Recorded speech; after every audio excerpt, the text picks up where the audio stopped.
మూడవ రోజు నిన్నటికి కంటిన్యూ చేద్దామండి. టిబెట్ యోగి మీలా రెప్ప గారు జీవిత చరిత్రలో 8 సంవత్సరాల పాటు మా అమ్మ ఇరుగు పొరుగు వారు చేసే విమర్శలను, సూటిపోటి మాటలను సహిస్తూ గడిపింది. అయితే నాకు 15వ ఏడు రాగానే ఆమె తనపై ధ్వజమెత్తిన వారిని ఎదుర్కొనడానికి ప్రయత్నించింది. ఆమెకు తన సొంత పొలం కొద్దిగా ఉంది. ఆంతర్యంలో ఆమెపై సానుభూతి గల ఆమె అన్నగారు దాని నిర్వహణ చూసి పెడుతున్నందువలన మా అమ్మకు దాని మీద స్వల్పంగా ఆదాయం వచ్చేది. ఆ సంవత్సరం ఆ పొలం మీద వచ్చిన పంటనంతా వెచ్చించి గ్రామస్తులను, బంధువులను అందరినీ పిలిచి వారికి విందు చేసి మా పిన్ని బాబాయిల కింద ఉన్న మా పిత్రార్జితాన్ని తిరిగి అప్పగించమని ఆ విందులో నా తరపున కోరదలిచింది.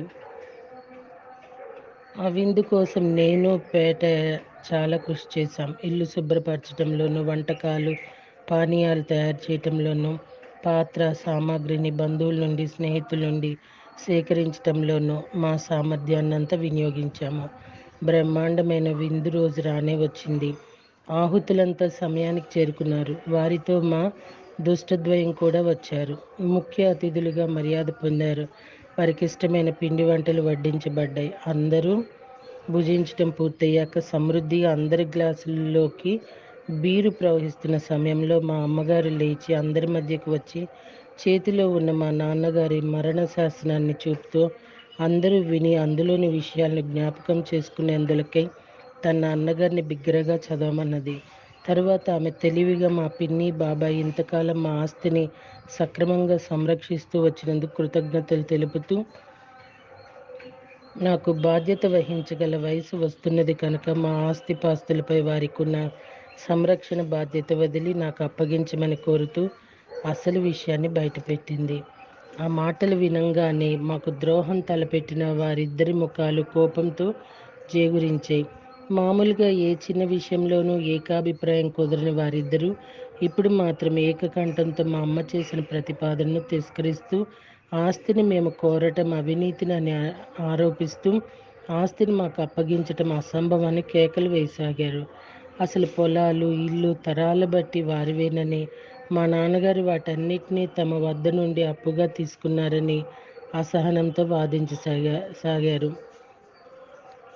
ఎవ్వరూ నమ్మజాలని అటువంటి సిగ్గుమాలిన వాదాన్ని నేనెప్పుడూ చూడలేదు. ఇన్నేళ్ల బట్టి ఆఖరి చావు చావకుండా మమ్మల్ని రక్షించిన వారి పట్ల కృతజ్ఞత చూపుతున్నందుకు నీచంగా మమ్మల్ని తిడుతూ, కోపం తీరక తిట్లు తోడు మా అమ్మ ముఖం మీద కొట్టసాగారు. నేను, పేట కూడా వారి బారి నుండి తప్పించుకోలేకపోయాము. వీరి దుర్మార్గపు చర్యలకు తట్టుకోవటం మా అమ్మకు దుర్భరమై మానసిక స్థాయి తప్పి ఏడుస్తూ మూర్ఛిల్లింది. మా అమ్మగారి సోదరుడు మధ్యలో కల్పించుకో చూశాడు. కానీ కండబలం కలిగిన ప్రత్యర్థుల కొడుకులు ఎదుర్కోవలసి వస్తుందని భయపడ్డాడు. మాపై సానుభూతి గల ఇరుగు పొరుగు వారు మా అమ్మకు ఉపచారాలు చేసే ప్రయత్నం చేస్తున్నప్పుడు కూడా మా పిన్ని మమ్మల్ని వదల్లేదు. అక్కడి నుండి వెళ్ళిపోతూ గేటు దగ్గర ఆగి వెనక్కి తిరిగి, ఇంతటి ఖరీదైన విందు చేసి మమ్మల్ని డబ్బు అడుగుతారా? గతిలేని ముఖాల్లారా, ఇటువంటి విందు మేం కూడా చెయ్యలేము.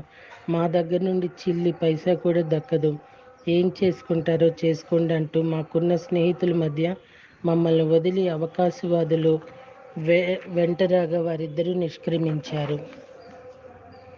మా పట్ల సానుభూతి గల స్నేహితులందరూ మిగిలిన బీరు సేవిస్తూ ఆ మత్తులోనే చందాలు పోగుచేసి నాకు చదువు చెప్పించాలని నిర్ణయించారు. వరుసకు మామ అయిన ఒక బంధువు అమ్మను, పేటను తన వద్ద ఉంచుకుంటానని, అందుకు ప్రతిగా వారిద్దరూ తనకు పొలం పనిలో సహాయపడాలని సూచించారు. అయితే అప్పటికి ఆత్మాభిమానం కల మా అమ్మ తన కొద్ది ఆస్తితోనే జీవితాన్ని వెళ్ళబుచ్చటానికి నిర్ణయించుకున్నది. కానీ పూర్తి కాకుండా ఆగిపోయిన నా చదువును కొనసాగించడానికి మాత్రం వారి సహాయం పొందటానికి అంగీకరించింది. ఎప్పటికీ మరపురాని ఆ రోజు గడిచిన తర్వాత కొద్ది కాలానికి ఏదో ఒక సంప్రదాయంకు చెందిన ఒక లామా అంటే గురువుగారి దగ్గరకు నేను వెళ్ళిపోయాను. అమ్మ, పేట మాత్రం తనకు చేతనైన అనేక విధాలుగా పోషించుకుంటూ కనీసం తిరిపమెత్తకుండా మరొక మామ ఆదరణలో గడపసాగారు. జేసే ఆమె తల్లిదండ్రులు కూడా వారికి తోచిన విధంగా సహాయం చేస్తుండేవారు. ఆ అమ్మాయి అప్పుడప్పుడు నన్ను కలుసుకుంటుండేది. చిన్న చిన్న కానుకలు తెచ్చి ఆ అమ్మాయి నాకు ఇస్తుంటే ఆమె తల్లిదండ్రులు అభ్యంతరం పెట్టేవారు కాదు. అయినా మేము ఇంకా చిరిగిన గుడ్డలే వేస్తుండేవాళ్ళము. మా జీవితాలు ఇంకా ఇరుకైన బాటలోనే సాగుతున్నాయి. మా ఈ దుర్భర జీవితానికి కారణభూతులైన వారి పట్ల నాలో ద్వేషం రగులుకుంటూ ఉండేది. క్షుద్రోపాసన. కొన్ని రోజులు గడిచాక హఠాత్తుగా ఒక రోజున మా పాఠశాల విద్య ఆగిపోయింది. మా మాస్టర్ గారు అందరికీ పరిచయం ఉన్న పండితులు. ఆయన గౌరవార్థం గ్రామస్తులంతా ఒకరోజు విందు ఏర్పాటు చేసి ఆహ్వానించారు. విందులో మధువు పూర్తిగా ప్రవేశించింది. ఎలాంటి అభ్యంతరం చూచుకోకుండా ఆయన దానిని సేవించారు. తనకు తోడుగా ఆయన నన్ను కూడా విందుకు తీసుకొని వెళ్ళారు. నేను కూడా మధువును సేవించటంతో నా తలకు మత్తెక్కింది. సంసారానికి కావలసిన అనేక వస్తువులు ఆయనకు బహుమానంగా దక్కటంతో వాటిని అన్నిటినీ నెత్తిన పెట్టి ఇంటికి చేరివేయమని ముందుగా ఆయన నన్ను పంపించారు. తోవలో మత్తెక్కిన నాకు గొంతెత్తి పాడాలనిపించింది. శ్రావ్యంగా పాడుతూ నా గాత్ర మాధుర్యానికి నేనే పరవశించిపోతూ మా మాస్టర్ గారి ఇంటికి వెళ్ళే త్రోవలో ఉన్న మా అమ్మగారి కుటీరానికి సమీపంగా నడుస్తున్నాను. ఆ సమయంలో మా అమ్మాయి ఇంట్లో బార్లీ వేయించుతున్నదల్లా నా పాట చెవిన పడగానే ఆ స్వర మాధురి నాదేనని తేలిగ్గానే గుర్తించింది. మేమున్న నికృష్ట పరిస్థితుల్లో నేనింత సంతోషంగా ఉండగలనని ఆమె విశ్వసించలేకపోయింది. ఆ స్వరం నాదేనని తెలిసిన ఆమె చెవులను కన్నులను ఎప్పుడైతే నిర్ధారణ చేశాయో నేను ఆమె ముందు నిలబడ్డాను. నేను ఆమె కంటపడగానే కుడి చేతిలో ఉన్న గరిటిని, ఎడమ చేతిలో ఉన్న బాండ్లీని కింద పడేసి ఒక చేత్తో మండుతున్న కట్టె పట్టుకొని ఇంట్లో నుంచి పరిగెత్తుతూ ఏమాత్రం సంకోచించకుండా బూడిదను నా ముఖాన కొట్టి కట్టెతో నా తల మీద కొట్టడానికి వస్తూ స్వర్గస్థులైన మా నాన్నగారిని ఉద్దేశించి ఎటువంటి బుద్ధిలేని కొడుకుని కన్నామో చూడమని కేకలు వేస్తూ ఆవేశంతో స్పృహ తప్పిపడిపోయింది. ఈ రగడంతా చూస్తున్న పేట, అన్నయ్య ఏమిటి ఆలోచిస్తున్నావు? అమ్మకేమైందో త్వరగా చూడురా అని పెద్దగా ఏడ్చింది. మా అమ్మ కొట్టిన దెబ్బలు, పేట ఏడుపుతో నా మత్తంతా దిగిపోయింది. మేమిద్దరం మా అమ్మని తట్టి పిలుస్తూ ఆమెకు ఎలాగో స్మృతిని కలిగించడానికి ప్రయత్నించసాగాము. ఆమెకు బాహ్య స్మృతి కలగగానే ప్రేమతో నన్ను చుట్టేసుకుని బుజ్జగిస్తూ అంత ఆనందంగా పాడుకుంటూ వస్తున్నావు, ఏం పొందినావురా? మనకంటే దరిద్రులు ఈ ప్రపంచంలో ఇంకెందరున్నారని నాకెప్పుడు అనిపిస్తుంటుంది. ఈ కష్టాలను తలుచుకుని దుఃఖించటం కంటే నేను ఏం చెయ్యనురా అంటూ కన్నీళ్లు పెట్టుకుంది. మేము ముగ్గురము అలా కన్నీరు కారుస్తూ ఉండిపోయాము. కొద్దిసేపటికి నేను, అమ్మ నీవు చెప్పినది అక్షరాలా నిజమే.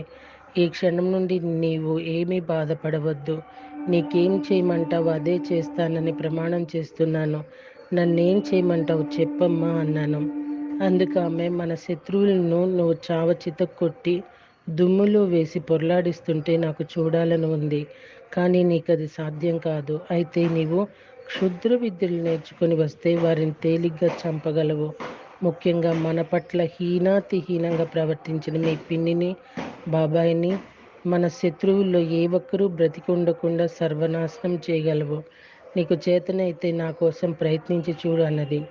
గురువుకు దక్షిణ ఇవ్వటానికి పైకం ఇచ్చేయట్లయితే నువ్వు చెప్పింది తప్పక నెరవేరుస్తాను.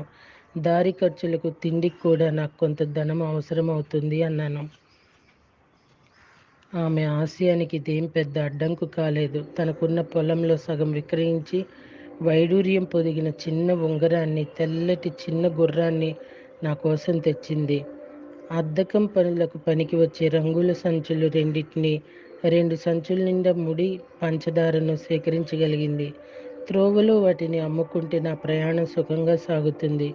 త్వరలో నేను పోని గుర్రం మీద సంచులతో బయలుదేరి దంగ్తాంగ్ అనే చోట ఆత్మజ్ఞానం అనే పేరుగల ఒక సత్రంలో బస చేసి, నాతో మంత్ర విద్యల కోసం బయలుదేరిన వారెవరైనా తోడవుతారేమోనని వేచి చూశాను.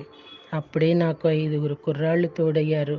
వారంతా క్షుద్ర విద్యలు నేర్చుకోవటానికి ఎంతో ఉత్సాహంగా బయలుదేరిన వారే. మేమంతా కలిసి వెళ్ళాలని నిశ్చయించుకున్నాం. అయితే నాతో పాటు వచ్చిన మా అమ్మగారు వారిని పక్కకు తీసుకొని పోయి నేను ఉత్త సోమరిపోతునని వారిని నమ్మించి నేను శ్రద్ధగా అభ్యసించేటట్లు చూడవలసినదని అవసరమైతే దండించడానికి కూడా వెనకాడవద్దని చెప్పింది. మాతో పాటు అమ్మ కూడా కొంత దూరం వస్తూ మేము మజిలీ చేసిన చోటల్లా మాకు తాగటానికి బీర్ ఇస్తూ వచ్చింది. అయితే ఆమె మమ్మల్ని వదిలి వెళ్ళవలసి వచ్చినప్పుడు నన్ను విడిచిపోతున్నందుకు దుఃఖిస్తూ దుఃఖంతో నిండిన కంఠంతో మనమున్న పరిస్థితిని బాగా జ్ఞాపకం పెట్టుకుని కృషి చేయి. ఆ ద్రోహులపై పగ తీర్చుకుని తీరేటట్లు నీవు తయారు కావాలి. నీ తోటి వారంతా కేవలం కీర్తి కోసమే విద్యలు నేర్చుకుంటున్నారు. కానీ నీకది ముఖ్య అవసరం. నీవు గనక క్షుద్ర విద్యలు సాధించకుండా వచ్చావంటే నీ కళ్ళెదుట నా ప్రాణాలు తీసుకుంటానని నాతో చెప్పింది. నాకు తెలుసు మా అమ్మ అనుకున్నంత పని చేసి తీరుతుందని. అందుకే ఆమె మాటలు నన్ను కదిలించి వేశాయి. నేను కూడా దుఃఖంతో కన్నీళ్లు పెట్టుకుంటూ ఆమె మాటలను అక్షరాల నెరవేర్చి తీరుతానని ప్రమాణం చేస్తూ వీడ్కోలిచ్చాను. తర్వాత నా దగ్గర ఉన్న రంగులను అమ్మి బంగారు నాణ్యాలుగా మార్చుకొని ప్రయాణం సాగించి క్షుద్ర విద్యలు నేర్పు గురువుగారుండే ఊరికి నేను స్నేహితులు చేరుకున్నాము. నేను నేర్చుకోదలిచిన విద్యలన్నిటినీ నేర్చుకోవటానికి, విద్య నేర్చుకునే కాలంలో నన్ను పోషించడానికి నా దగ్గర ఉన్న సర్వస్వాన్ని, నా శరీరాన్ని ఆయనకి కానుగ్గా ఇచ్చాను. ఆ గురువుగారు చిరునవ్వుతో నన్ను శిష్యుడిగా అంగీకరించారు. 1 సంవత్సరం పాటు మేము విద్యాభ్యాసం చేశాము. నా తోటి వారు తాము అప్పటి వరకు నేర్చుకున్న విద్యలతో తృప్తి పడటంతో మా గురువుగారు తలా ఒక కోట్ ఇచ్చి పంపారు. అయితే అప్పటి వరకు నేను నేర్చుకున్న విద్యలన్నీ గొప్పవని, స్ఫురింపజేసే పేర్లను కలిగి ఉన్నప్పటికీ అవన్నీ నేనొచ్చిన పనిని